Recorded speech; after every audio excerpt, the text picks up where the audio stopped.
in an organic marketing world where more people are connected than ever, where technology is transforming the way people live their lives.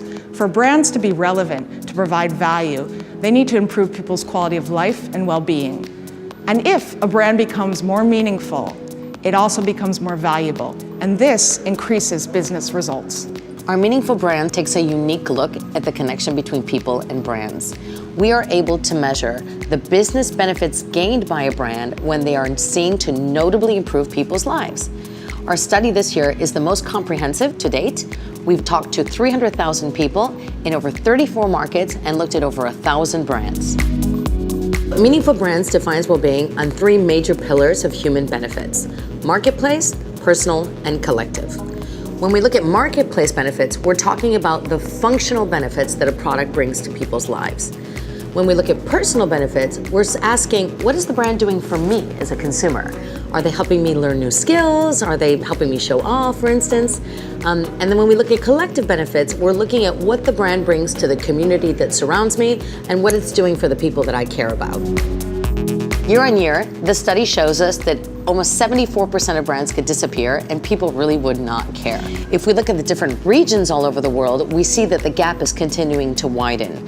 In emerging Asia, people care about 60% of brands. That's nearly 10 times more than Western Europe. In North America, only 5% of brands are important to people. Well, what's really exciting about this year's study is that we are able to measure how being meaningful has a direct and positive relationship on key business indicators such as marketing KPIs, share of wallet, and stock market value. If we look at share of wallet, we know that meaningful brands on average deliver 46% more share of wallet than low meaningful brands. This is key for business results. The second is stock market value. Meaningful brands on average perform 133% better than the average stock market price. And the third, and the most exciting for marketing managers this year, is our study shows that when you are a high meaningful brand, you deliver on average double the scores in key marketing KPIs like purchase intent and advocacy. The next step of that is that today we know that when you boost your meaningful brand index by only 10%, you have notable and positive impacts on each KPI depending on the category. By understanding the right mix of marketplace, personal, and collective benefits, brands can develop more relevant strategies and more meaningful communications. And ultimately, this benefits both people and brands.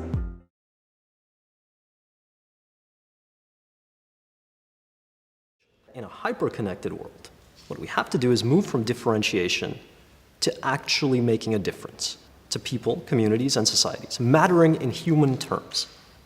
And I think the keywords when it comes to making a difference are human potential.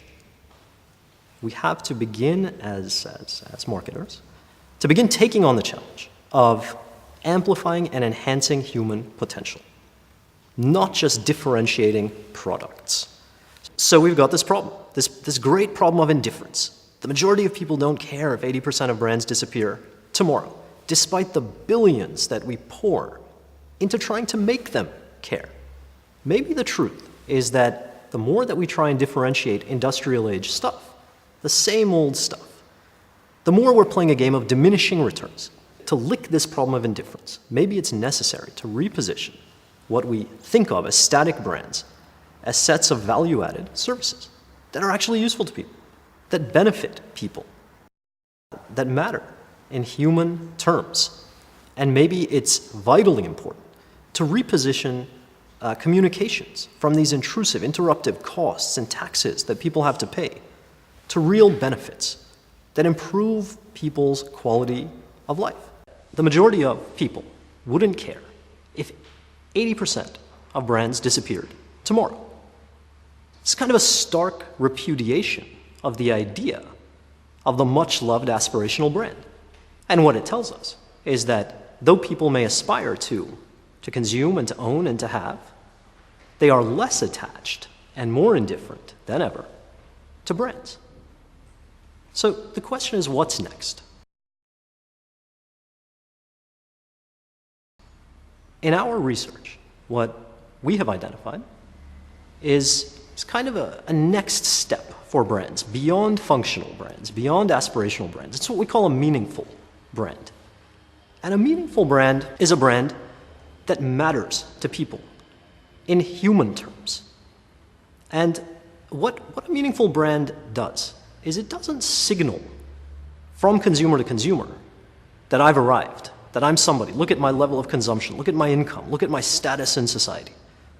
A meaningful brand instead signals that a company is not harming society, is not harming nature, is not harming communities. At a minimum, that it's not doing harm.